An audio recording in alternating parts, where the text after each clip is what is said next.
The eccentric German filmmaker Werner Herzog once said that the world reveals itself to those who travel on foot. Walking, for Herzog, is not just the ultimate form of travel, but the ultimate form of being, of situating and making sense of oneself in the universe. When you walk, you are reading the world, learning the essence of the world. Though this Herzogian mysticism might be a bit exaggerated for some, his general point is pretty intuitive and accepted by most as common sense. Walking is good. Going outside is good. Touching grass is, in fact, good. There's a reason your great-grandpa walked 12 miles to school, and it has nothing to do with the automobile prices in the 1930s. Though Herzog's basic call to action is truly timeless, he grew up in a world much different than ours today, which became abundantly clear to me as I read his autobiography. Though I wholeheartedly agree with the underlying wisdom of his perspective on this, I'd like to provide a slightly modernized annotation of his philosophical rationale for walking.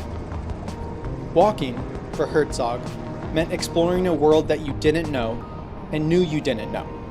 You'd walk to meet new people, to see new places, and to learn new things. You were learning the essence of the world through first-hand experience, which is something that humans have been doing since, well, being human, and only recently been replaced by modern technologies. As Herzog puts it, walking is how we are made as Homo sapiens. That's what we did for thousands of years until the mechanical age. Though radio, television, and other modern technologies changed the ways in which we communicated, the mid-20th century was still, by modern standards, pretty damn slow. Just think back to when your parents were kids.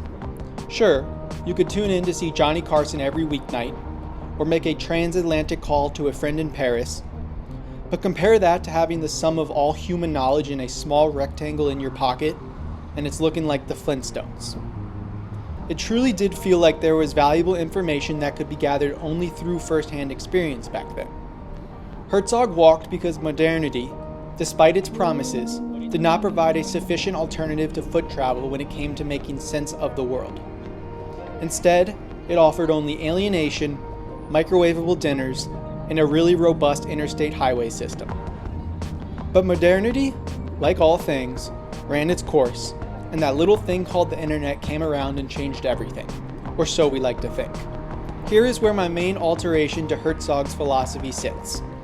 While Herzog saw walking as a vehicle to understand the world, the digital age has created the illusion that we already know the essence of the world.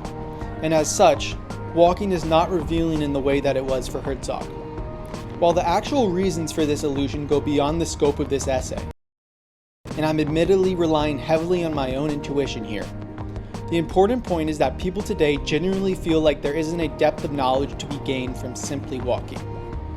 With the help of our overlord algorithms, we already feel like we have read the world, meaning walking for walking's sake, if done at all, is usually merely a physical act, and if not strictly physical, usually simply an exercise in confirmation bias. We have mapped the internet minefield not only on the world around us, but on ourselves, meaning any chance of external discovery or introspection is inherently clouded by whatever our algorithms have fed us.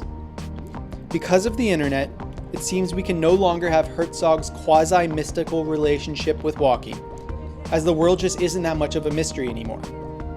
Or should I instead say the world feels like not that much of a mystery anymore, as our digital enlightenment is at best only slightly reflective of actual reality, and at worst, a gross distortion of the world around us. In other words, as I'm sure Herzog would agree, there is still lots to be learned from walking. Perhaps even more so nowadays.